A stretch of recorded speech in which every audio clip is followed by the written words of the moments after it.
One of the crimes that you describe is the Manson family murders. And that combines a lot of the elements of what we've been talking about and a lot of the elements of the human nature that you just described.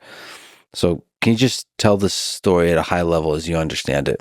The Manson family. Well, you begin with Charles Manson, who's the key element in this. And Charles Manson, for most of his life, up until the time that he's around 33, is an unexceptional petty criminal.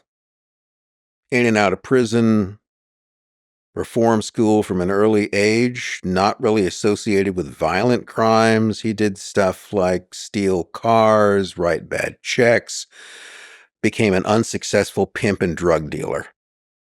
So around 1967, he gets out of his latest stint in federal lockup in Terminal Island near Los Angeles, California.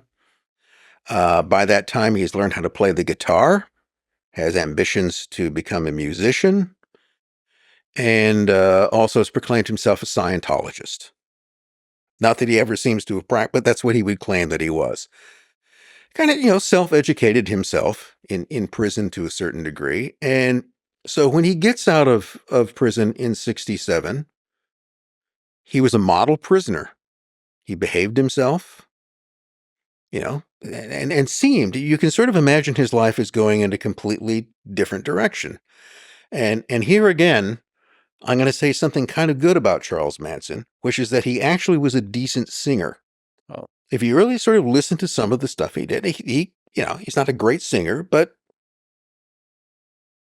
he could have, other people got recording contracts with less talent than he had, and he could play guitar. The Beach Boys actually do record one of his songs without him. How would you evaluate Hitler's painting compared to Charles Manson's? Well, you're supposed to say it's terrible. Okay. Okay. It looks average to me. Yeah, it's landscape. Okay. I mean, if you didn't know it was Hitler, yeah. would you, I don't know what people say about it. I'm sorry for the distraction. It's just, it's an average painter. That's what it was. Something like crazy genocidal maniac paintings. You don't really have those. So Manson, he could have done that. He probably could have, he made certain inroads into the music industry. And if he hadn't been such a weirdo, he might have gotten further with it. But his life could have taken a different turn. So this is one of the questions I have. Where did a guy who's an unexceptional career petty criminal, suddenly emerge into some sort of criminal mastermind, a Svengali who can bend all of these people to his will and get them to go out and commit murder? That's a real shift that you have. So the first thing it kind of could tell you that something odd is going on is he gets out of prison in LA County, and he's supposed to, he's on parole. Parolees are supposed to have a job, not supposed to leave the jurisdiction of their parole. He heads straight for the Bay Area, violates parole right off the bat. 2 weeks later, he drifts into the parole office in the Bay Area, whereupon he should have been arrested and sent back to Terminal Island. But instead, they just assign him a parole. I don't know, maybe things were easier then in some way. So he gets assigned a parole officer, Michael Smith. Michael Smith is initially handling a number of parolees, but after a while, once he takes on Manson, he only has one parolee he's supervising, Charlie Manson, which is odd. And you also find out that Michael Smith, in addition to being a parole officer, is a graduate student at the University of California, studying group dynamics, especially the influence of drugs on gangs and groups. And he's also connected to the Haight-Ashbury Free Clinic, which is a place where the influence of, because Haight-Ashbury had lots of drugs and lots of groups. So, Charlie Manson never gets a regular job, hangs around with young girls, ex-cons, engages in criminal activity, is repeatedly arrested, but nothing ever sticks for the, next couple of years. So who gets that type of thing? Who gets a get out of jail free card? Informants. So here is what, again, this is speculation, but Manson, at some point after he got out of prison, is getting this treatment because he is recruited as a confidential informant. For who? For who? That's the interesting question. So, probably not for any local police departments. My best suspicion is probably the Federal Bureau of Narcotics, precursor to the DEA. Federal parolee, federal parole officer, come graduate student in drugs and group dynamics, and eventually, with permission, he goes back down to LA. And what is he part of when he's there? Well, he's on the fringes of the music industry. Not so much, these knows the Wilsons and elsewhere, which also brings him to the fringes of the film industry. So one of the things, if you're sort of looking in terms of Hollywood music industry elites in the flow of, and he's also dealing in drugs and girls. So an early version of Jeffrey Epstein. Yeah. Manson attracted lots of underage runaways and train them, use them, also associating with biker gangs who produced drugs, etc. So that's part of what he's an informant in the movement of drugs, basically within the film and music industries. And he's given pretty much a kind of free rein at that point. What then happens in August of 1969 is that there are these murders. First Sharon Tate and her friends in Cielo Drive. I think everybody has probably pretty much heard that story before. And of course, the question is, why Cielo Drive? Why Sharon Tate, Frykowski, and the rest of them? Did he have some? Manson was familiar with the place. He had been there before. Members of the family had been there before. So he knew where it was. It wasn't an easy place to find. I mean, the way that house, the original house is no longer there, but the same sort of property in a house is built there. And if you didn't know where it was, it's not someplace, let's just go for a drive in the Hollywood Hills and murder people in a house. Well, that isn't the one that you would come across.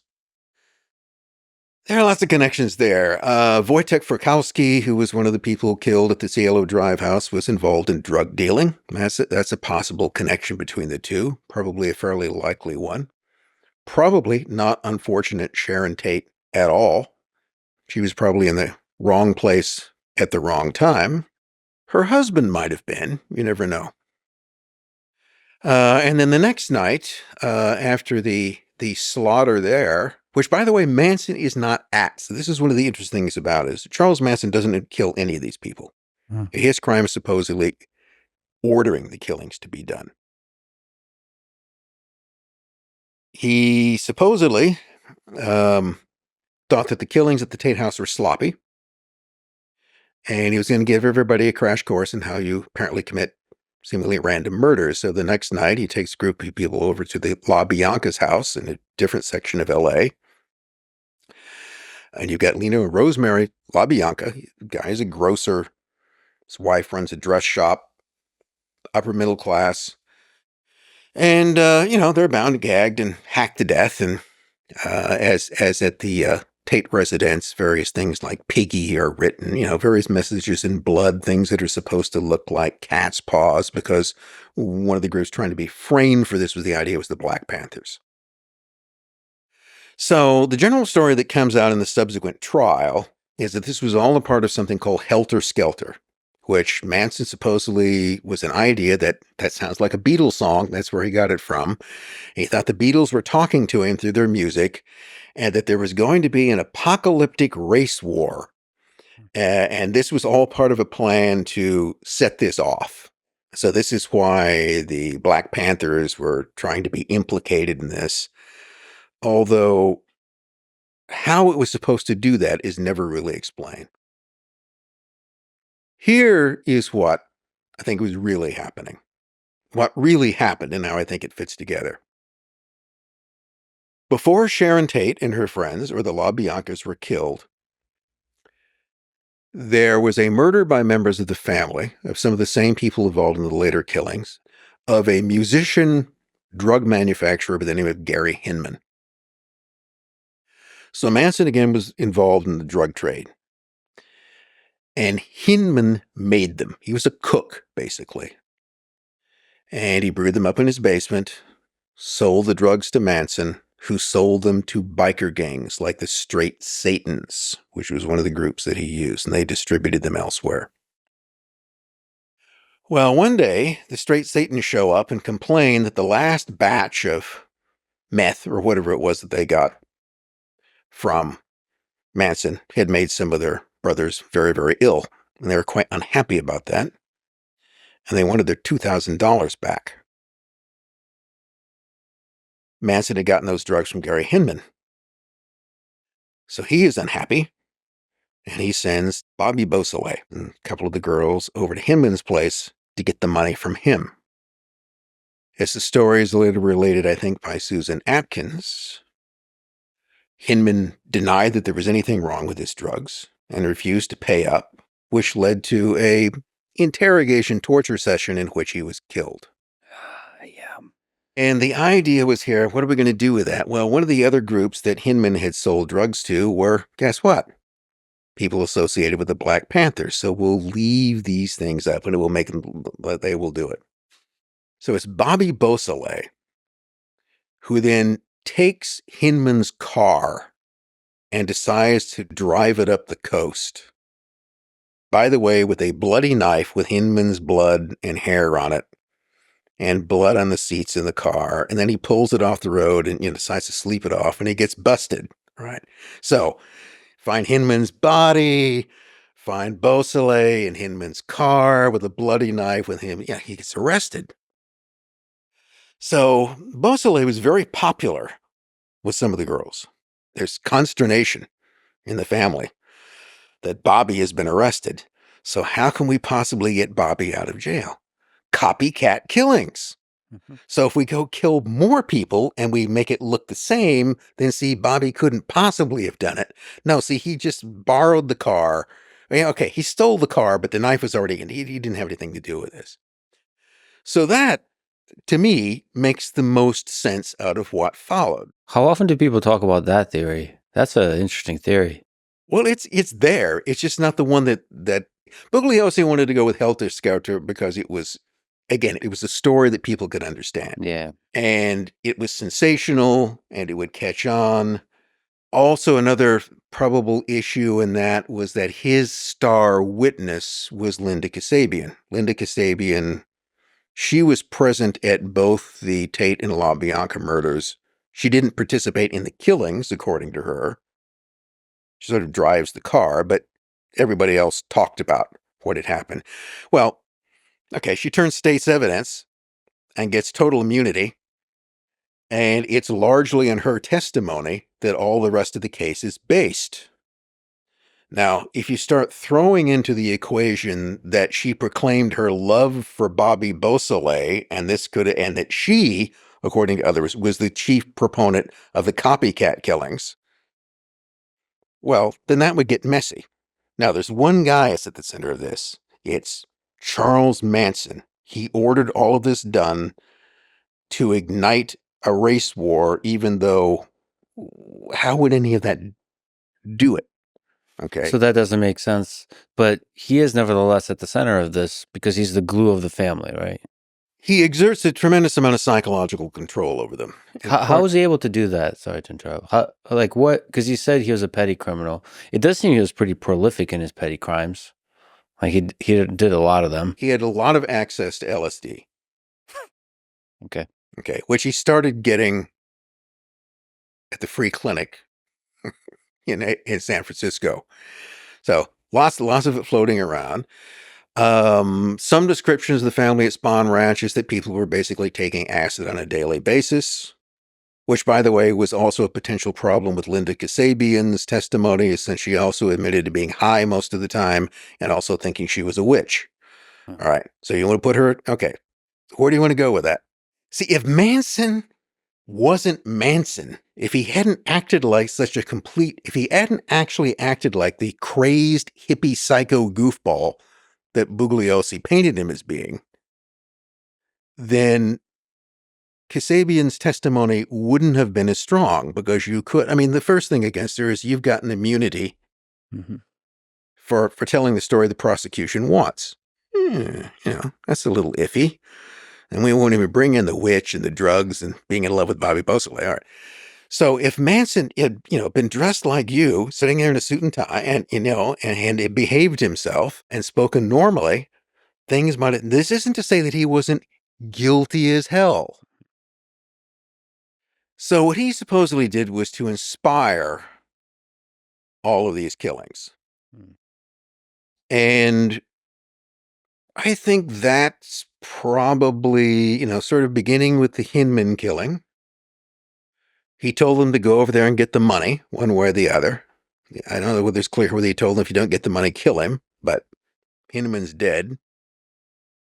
And then we might also have seen the value in terms of having copycat killings as a way of throwing off any other kind of blame. The other story you get is that one of the people who had lived at the Cielo house where Sharon Tate was before was a record producer by the name of Terry Melcher. Melcher supposedly, as the general story goes, had welched on a deal with Manson in terms of a record contract. He screwed over Manson in some sort of a record deal, and Manson wanted to get revenge and sent them to kill everybody in the house. Which again doesn't make much of sense. One, Manson knew that Melcher wasn't living there anymore. He probably knew where Melcher was living. If he wanted to get Melcher, he could have found him. It wasn't that difficult to do. And so it's not revenge on Terry Melcher that drew him there. He was familiar with the house, so if the idea was to simply commit random killings that would that would muddy the whole waters with the Hinman killing, then you might pick some place you knew of. You knew the place was running out. There would be someone there and you really didn't care. In the same way that the LaBianca seemed to have been. Manson was familiar with that because it supposedly had been the scene of creepy crawling.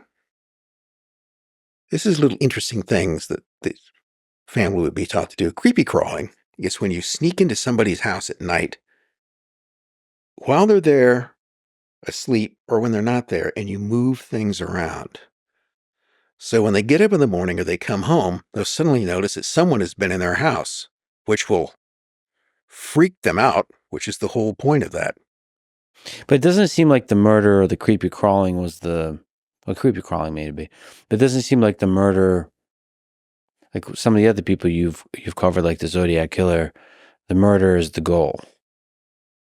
Maybe there's some psychopathic kind of artistry to the murder that the Zodiac Killer had and the messaging behind that. Yeah. But it seems like with at least the way you're describing it with the Charles Manson family, the murder was just they just had a basic disregard for human life, and the murder was a consequence of just operating in the drug underworld.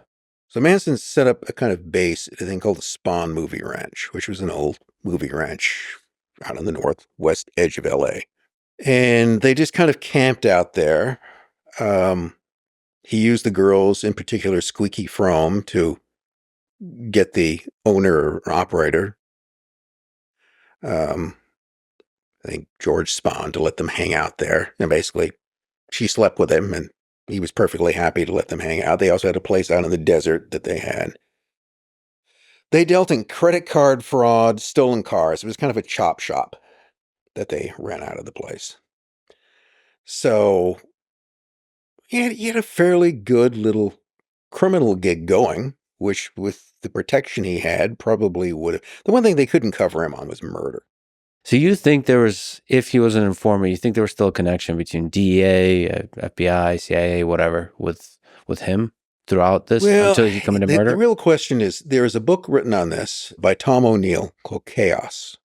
I'm not necessarily saying it's the easiest thing to get through. There's a lot of material there. I don't think O'Neill necessarily knows what to make of some of the stuff he came up with, but he does a very good job of sort of demolishing the whole Bugliosi narrative.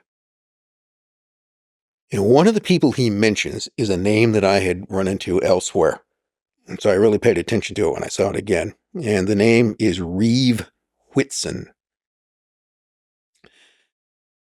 Reeve Whitson shows up on the fringes, even though he has no judicial function. He sort of hangs around Bugliosi in the prosecution. He's some sort of advice. He's just kind of there in the same way that he was one of these guys. You know, he grew his hair kind of long, wore bell bottoms, hung around the music community and elsewhere in Hollywood, but no one could tell you exactly what he did.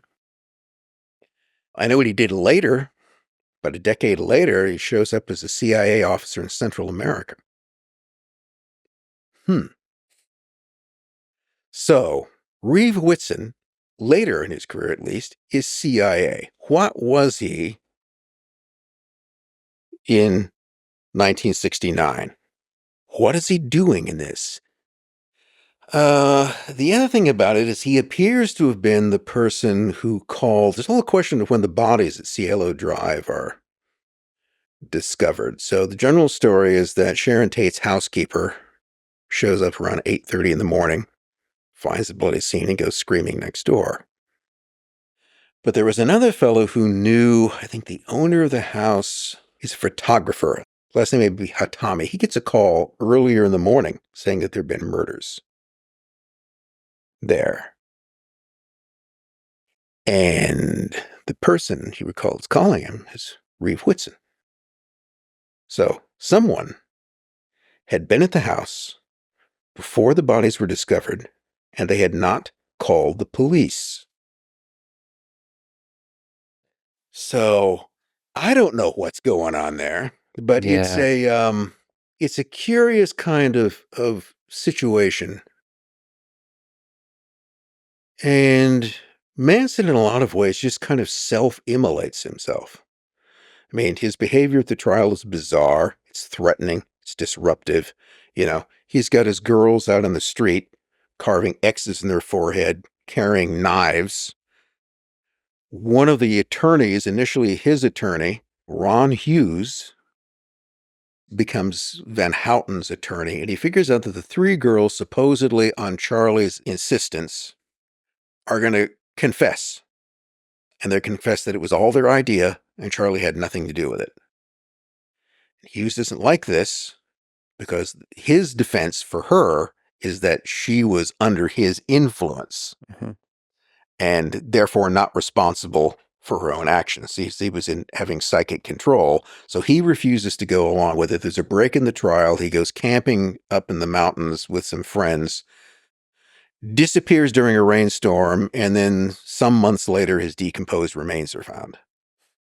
Now, rumors, always the rumors. Okay. What would history be without rumors? Held that, members of the family, they were pissed off at Ron Hughes because he messed up Charlie's idea to get him off, and so they killed him. Oh, maybe they did. Maybe he drowned. That's absolutely impossible to say. You got that kind of story. There's a guy named Juan Flynn, who was an employee at the Spawn Ranch, didn't like Manson, held Manson responsible for the murder of his boss. He would testify that Manson told him that he had ordered all the killings, and that Manson also admitted that he had killed 35 people. Maybe he did. On the other hand, Juan Flynn didn't like him, and he had other than his word, had no real proof of what he was saying. So, please understand me in this case, is that unlike some people who argue that Charles Manson got a raw deal, I don't think that's the case. I think that he influenced tremendous influence over the people there through drugs, through sex was another frequent component in it. He had a real whammy over a lot of these people's minds. I'm not sure how. That still kind of puzzles me. He was a scrawny guy, and he wasn't physically intimidating. I mean, even a lot of women wouldn't be physically intimidated by him, but he nevertheless had this real psychological power. And if you look around him, the male followers he had were fairly big guys. So he could get people to do what he wanted. And again, to me, the simplest explanation for this is that it began with the Hinman killing, and probably on Manson's instigation, the others were copycat killings to throw off what was going on. If I was a cop, that's what I would focus on, because that seems to make the most sense. It's still is fascinating that he's able to have that much psychological control over those people without having a very clear ideology. So it's a cult. Yes, the great focus on Charlie the leader, Yeah. the excessive devotion. But there's not there's not an ideology behind that, like something like Scientology or some kind of religious or some kind of I don't know, utopian ideology. Nothing like this. No, I think that Manson, again, was essentially a criminal. He had a sociopathic mindset, and he hit upon a pretty good deal. Yeah, but like, how do people convince anybody of anything with a cult? Usually, you have either an ideology, or you have maybe personal relation, like you said, sex and drugs. But underneath that, can you really keep people with sex and drugs? You have to kind of convince them that you love them in some deep sense. Like there's like a commune of love. You have a lot of people there in the cult. They have some sort of what we like to call dysfunctional families. Yeah. A lot of the females in particular seem to have come from, more or less middle-class families, but those are full of dysfunction. Their parents didn't love them. They were semi-runaways, and now they had this whole family. A lot of the younger women had children. Some of them by Manson, some of them by the others. They sort of bonded together. And again, we return to that pull towards belonging that gets us humans into trouble.